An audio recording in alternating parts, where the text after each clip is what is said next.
To start, I asked Claude to produce decision model for MiFID II transaction reporting. The input will be different fields from front office, reference data, and the output will be based on RTS22 Annex. And then Claude took a few minutes to think, has given me this Excel sheet. Right, this is very generic. I wouldn't say very detailed, but you can see we have different field mapping, and the expected output, right, depends on what are the front office data being provided. So here, you don't really have a decision model per se, but most likely just you get the data and you report it out, right? That's a very simplified version of a decision model, right? Next thing we did is to connecting Claude to Jira MCP, right? I searched Jira MCP, and you can see that Jira has introduced Model Context Protocol connectivity to Claude Code, right? If I can click on this, it's giving me some instructions that I can connect into Claude. When I click on Add to Claude, we connect to Atlassian Rovo to my Claude web, right? And once I logged in with my Jira accounts, I can manipulate the data in Jira, like creating Jira, consulting Confluence, or writing Confluence directly from Claude without touching anything myself. A bit of a simulation in Claude, right? This is a bit of a simulation I did before, which is that assuming I have an artificial trade, this is the set of input that is being given. I didn't touch anything. It's just quite randomly generated. And this is front office ticket, and this is reference data records. And the model has assessed its eligibility based on sets of criteria. And now, I give this Excel sheet, which is the decision model, to Claude, and let's imagine a workflow, right? And now, imagine we have another artificial trade that is firm versus the client on ICE exchange. However, the front office input does not contain any salesperson or trader information, resulting in field 59 execution within firm missing.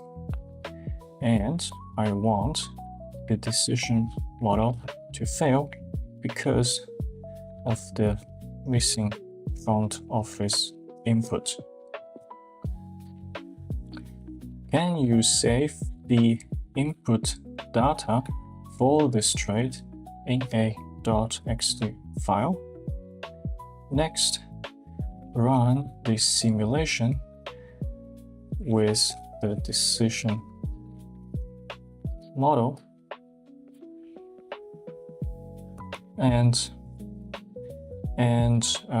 give me the simulation output. And also assumes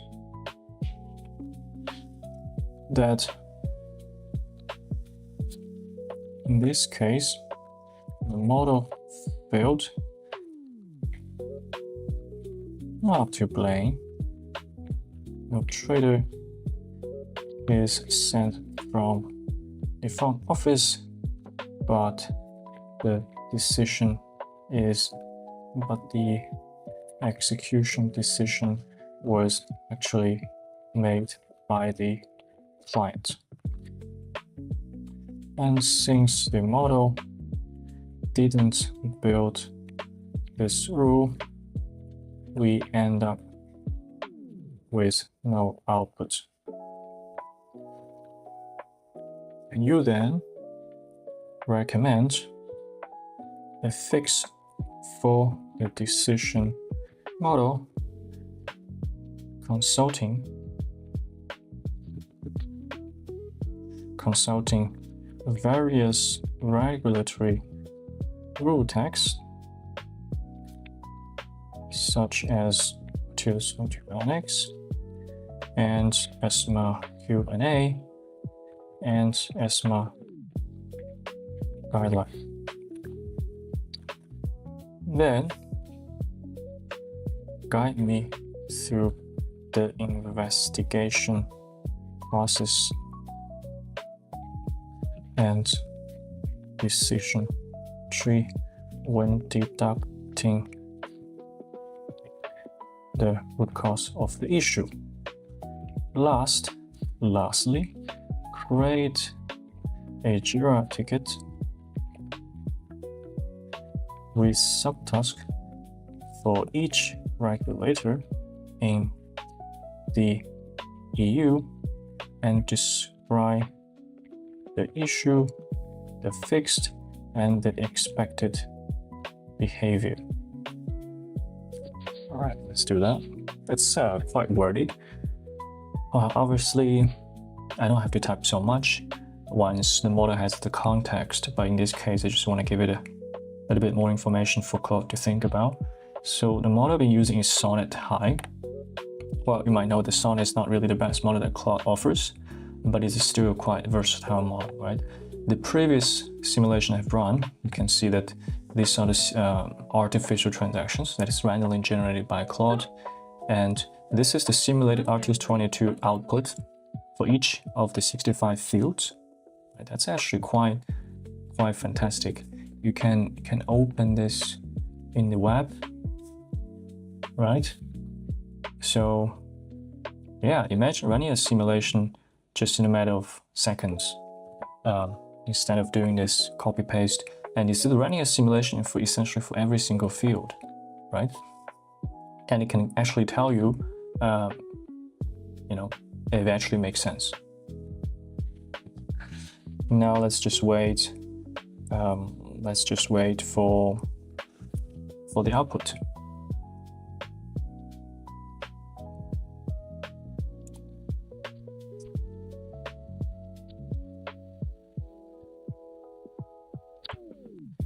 You see now, Claude is reading the entire ESMA Q&A documentation.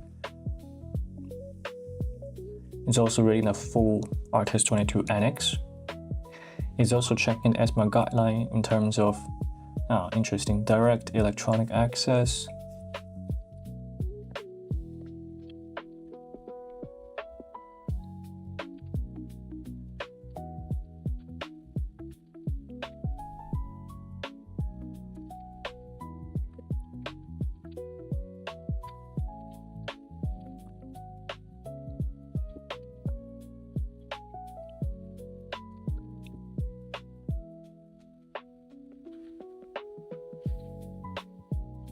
Alright, so now we've finished the simulation. So the de facto reproduces exactly. Field 59 is blank, and now let's apply the fixed. Patching field 59 formula to default to NRE when execution within firm is blank. Okay, so actually Claude has randomly generated 8 transactions, and to verify if the fix has been applied. Okay, what is the rating? I don't use 5 open so far. I open crazy next thing 0.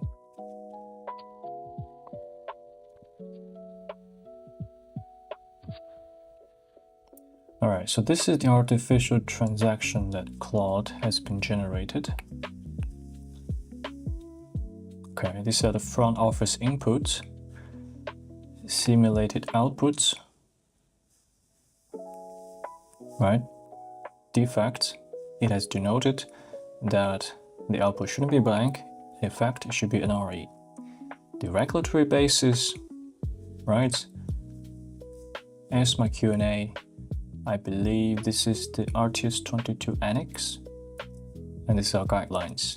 Root cause, so this is telling us that in our decision model in the Excel sheet, right, which line of the logic is wrong and what do we recommend to fix them. The logic is if front office supplied a person algo ID, use it. If it's blank, default to NRE rather than propagating the blank. And because per Annex 1 and ESMA guideline above, there is no third option, no instrument type of value gating is needed here, All right. I wouldn't say this is the correct, 100% correct, but this is a that is the assumption that I give it to, right?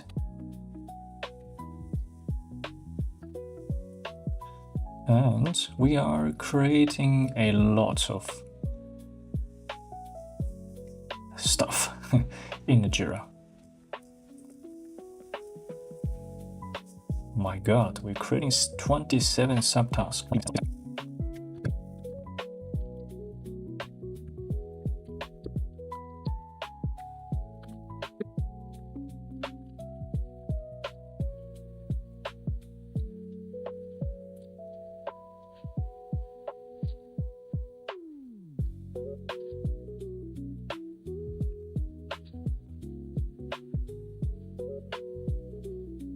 Okay, seems like we have a Jira being created, right? We have lots of subtasks being created at the same time. I didn't expect so many subtasks. Well, we have all the regulators here, right? I'm going to assign this ticket to myself. Wow, interesting. Let's see what Claude has written here. In summary, we describe what is the issue in evidence before the fix, and it provided the regulatory basis, the expected behavior, the actual behavior, the suggested fixed, the follow-up, out of scope for the fix, and the regulatory rollout. Attaching the files with suggested change in our decision model. Well, that is quite interesting. I think we are running into token limits because Jira only gives me 500 usage limits per day because I was a free user, right? But I think it's a very interesting look at this example.